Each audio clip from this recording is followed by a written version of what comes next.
10월 9일 토요일 하나님께서 이 시간 주시는 말씀은 욥기 5장 1절에서 16절 말씀입니다.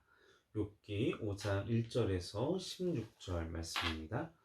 너는 부르짖어 보라. 내게 응답할 자가 있겠느냐? 거룩한 자 중에 내가 누구에게로 향하겠느냐? 분노가 미련한 자를 죽이고 시기가 어리석은 자를 멸하느니라. 내가 미련한 자가 뿌리 내리는 것을 보고 그의 집을 당장에 저주하였노라. 그의 자식들은 구원에서 멀고 성문에서 억눌리나 구하는 자가 없으며 그가 추수한 것은 줄인 자가 먹되 덫에 걸린 것도 빼앗으며 올무가 그의 재산을 향하여 입을 벌리느니라. 재산은 티끌에서 일어나는 것이 아니며 고생은 흙에서 나는 것이 아니니라. 사람은 고생을 위하여 났으니 불꽃이 위로 날아가는 것 같으니라.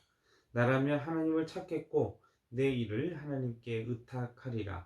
하나님은 헤아릴 수 없이 큰 일을 행하시며 기이한 일을 셀 수 없이 행하시나니 비를 땅에 내리시고 물을 밭에 보내시며 낮은 자를 높이 드시고 애곡하는 자를 일으키사 구원에 이르게 하시느니라. 하나님은 교활한 자의 계교를 꺾으사 그들의 손이 성공하지 못하게 하시며 지혜로운 자가 자기의 계략에 빠지게 하시며 간교한 자의 계략을 무너뜨리심으로 그들의 낮에도 어둠을 만나고 대낮에도 더듬기를 밤과 같이 하느니라. 하나님은 강한 자의 칼과 그 입에서 또한 그들의 손에서 구출하여 주시나니 그러므로 가난한 자가 희망이 있고 악행이 스스로 입을 다무느니라. 아멘. 우리의 모든 징계가 죄로 인하여 받는 것이 아닙니다.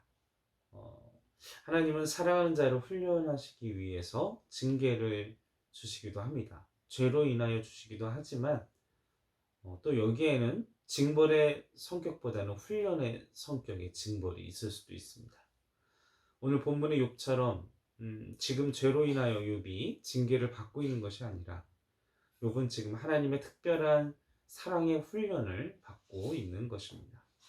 하나님은 욥을 사랑하셔서 그의 연약한 육신을 단련하시고 욥에게 겸손과 또한 은혜의 세계를 더 높은 차원의 세계를 알 수 있는 기회를 주고 계신 것입니다. 아무 죄가 없는데도 이러한 하나님의 훈련을 감당하는 분들은 정말 큰 하나님의 복이 있으실 줄로 또 있는 줄로 믿으시는 은혜가 우리의 삶 가운데 있기를 간절히 축원합니다. 그러나 오늘 본문에 나온 엘리바스는 이러한 하나님의 깊으신 경륜을 이해하지 못하고 욥이 징계받는다고 말하면서 욥을 은근히 정죄하고 있는 것을 우리는 말씀 속에서 볼 수 있습니다.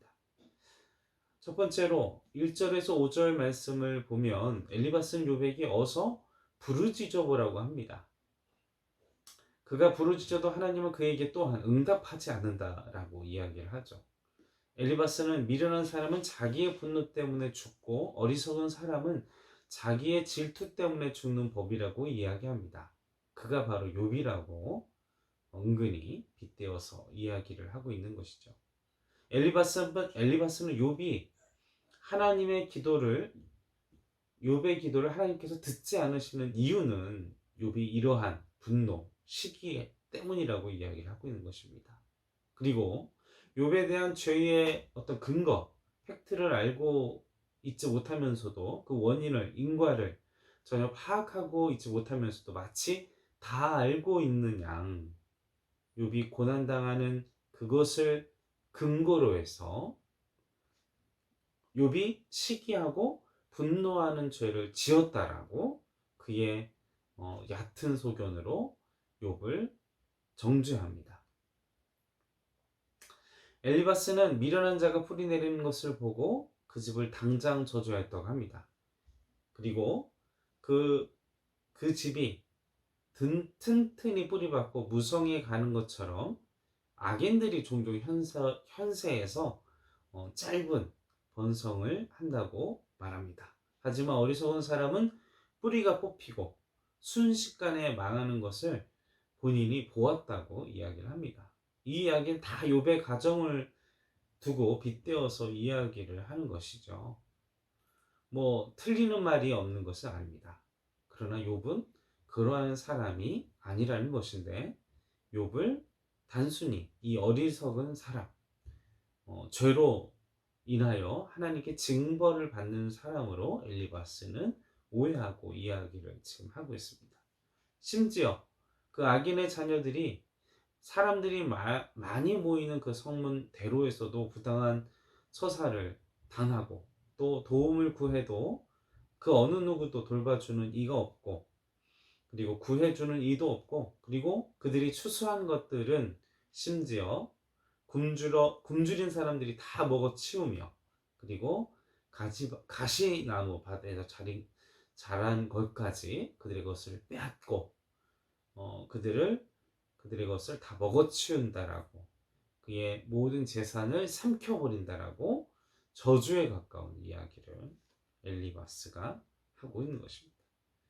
욥의 자식들이, 그 욥의 지금 상황들이 대풍을 만나서 죽은 것이 바로 이러한 욥의 죄 때문이라고 이야기를 하는 것이죠.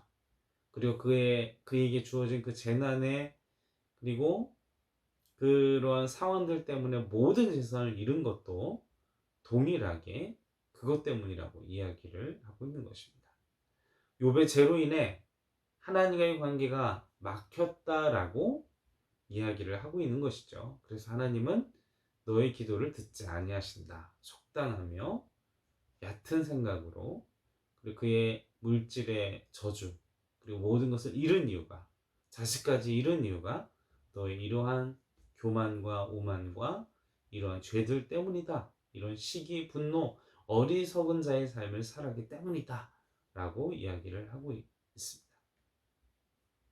계속해서 6절에서 11절에 보면 엘리바스는 재난은 티끌에서 흙에서 나는 것이 아니라고 합니다. 그것은 재난에는 다 이유가 있다라는 이야기를 하고자 하는 것이죠. 인간이 죄를 지었기 때문에 재난을 당할 수밖에 없다라고 이야기를 하고 있습니다. 우리가 단순히 재난으로 인해서 어떤 어려움을 당하는 우리 주변의 사람이나 아니면 다른 나라나 쉽게 속단해서 이야기를 해서는 안 될 거라고 상식적으로 그렇게 생각해야 될 줄로 믿습니다. 믿지 않는 분들이 봤을 때에는 이런 우리들의 모습이, 믿는 자들의 이런 말들이 오히려 실험거리와 하나님을 오해하게 하고 구원의 길을 막는 길이 될 수 있습니다.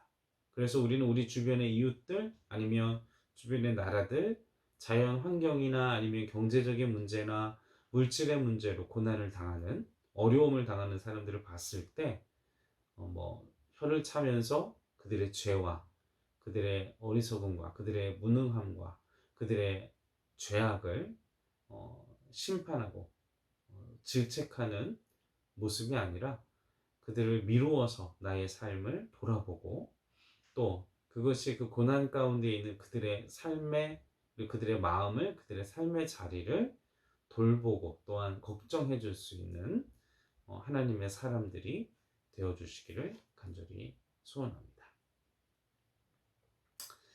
이렇듯 엘리바스는 고난 속에서, 그리고 하나님이 그들에게 가지신 하나님의 사랑을 간과하고 있음을 우리는 본문 속에서 생각해 볼 수 있습니다.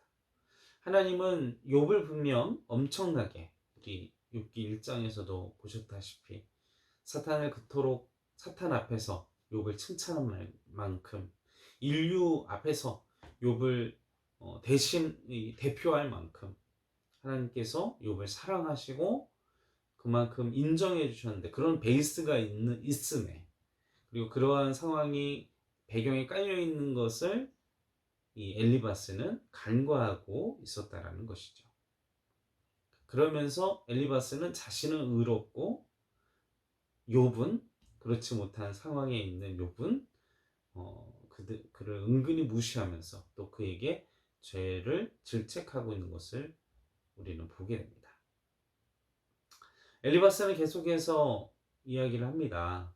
하나님의 헤아릴 수 없는 큰일과 기이한 일, 그리고 땅에 비를 내리시고 물을 밭에 보내시고, 그리고 메마른 땅이 밭에 비를 받아 소성하듯 사람 역시 하나님의 은혜를 통해 살아간다. 하나님은 낮은 자를 높이시고 애곡하는 자를 일으키시고 구원에 이르게 하신다라고 이야기를 하십니다. 그래서 욥이 교만하기 때문에, 그리고 욥이 하나님 앞에서 회개치 않기 때문에 이러한 일들이 생긴다라고 하는 것이죠. 그래서 욥에게 엘리바스는 겸손해져라, 회개해라, 너의 교만을 하나님 앞에 회개하고 하나님 앞에 자복해라, 이렇게 이야기를 하고 있는 것이죠. 그러나 우리는 알고 있습니다. 욥이 교만해서, 욥의 죄 때문에 지금 그런 회복이, 그리고 그러한 상황이 극복이 안 된다라는 것을, 아니라는 것을 우리는 잘 알고 있습니다. 12절 16절 말씀에 보면 교활한 자의 계교를 꺾으시고, 그리고 교만하고 지혜로운 자는 자기 계략에 빠지게 하시고, 악인은 자신의 지혜로 도모하나 사망으로 패망하게 된다. 그러니까 결국 네가 교만하고 네가 아무리 잔꾀를 부려도 너는 다 패망하게 돼 있다. 너가 계속 그렇게 고집 피우면. 이렇게 엘리바스는 욥을 정죄하고 있습니다. 그래서 엘리바스는 욥에게는 지금 이 교만한 자의 끝은 소망이 없다라는 것이 오늘 같이 읽은 본문의 내용의 결론인데, 그러나 우리는 알고 있습니다. 하나님께서 욥을 신뢰하시기 때문에 그를 훈련시키고 계시다라는 사실을, 그리고 하나님께서 욥을 얼마나 사랑하시고 인정하시는지를, 사랑하는 성도 여러분, 주변에 고난을 당하고 또 나의 삶이 계속되는 이런 어려움 때문에 내가 견딜 수 없는, 남에게는 말할 수 없는 그 연단 때문에 너무나 지쳐서 무너지고 쓰러질 만큼 힘들지라도 우리가 기억해야 될 것은 무엇이냐?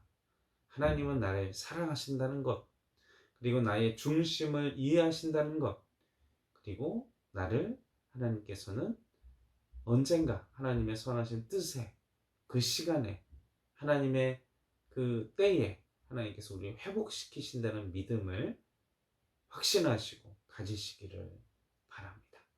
우리 성도 여러분, 엘리바스의 삶을 살지 마시고 우리 주변에 우리 이웃들이 정말 끊임없는 계속되는 고통 가운데 있다면 그들의 친구가 되어주시고 그들의 위로자가 되어주시고 그들의 형편과 그 삶의 태도를 가지고 내가 내 마음속으로라도 그들을 질책하거나 판단하지 않는 어리석은 죄를 저지르지 않기를 간절히 바랍니다. 함께 우리 연약함을 돌아보며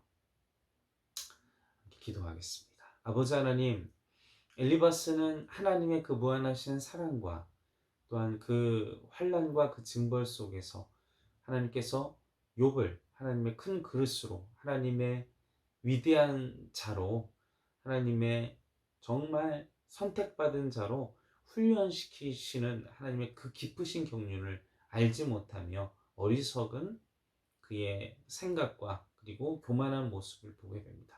우리에게도 그런 모습이 있지는 아니한지, 또 하나님의 깊으신 경륜을 깨닫게 하시고, 또 우리 주변에 계속되는 고난으로 무너지고 쓰러져 있는 우리 형제 자매들에게 하나님의 깊은 사랑과 그리고 변함없이 붙들고 계시는, 그리고 응원하시는, 그리고 사랑하시는 그 어려움을 당하는 형제 자매 그 지체들에게 하나님이 당신을 사랑하시며 하나님이 당신을 보호하시며 하나님이 당신의 가정을 언젠가 꼭 회복시키실 것이라는 희망을, 하나님을 향한 소망을, 하나님을 향한 기대를 포기하지 않도록 북돋아주는 믿음의 성도들이 되어질 수 있도록 우리의 심령 속에 하나님의 은혜를 더하여 주시옵소서. 감사와 찬송과 영광을 올려드리오며 우리를 구원하신 예수님의 이름으로 간절히 기도하옵나이다.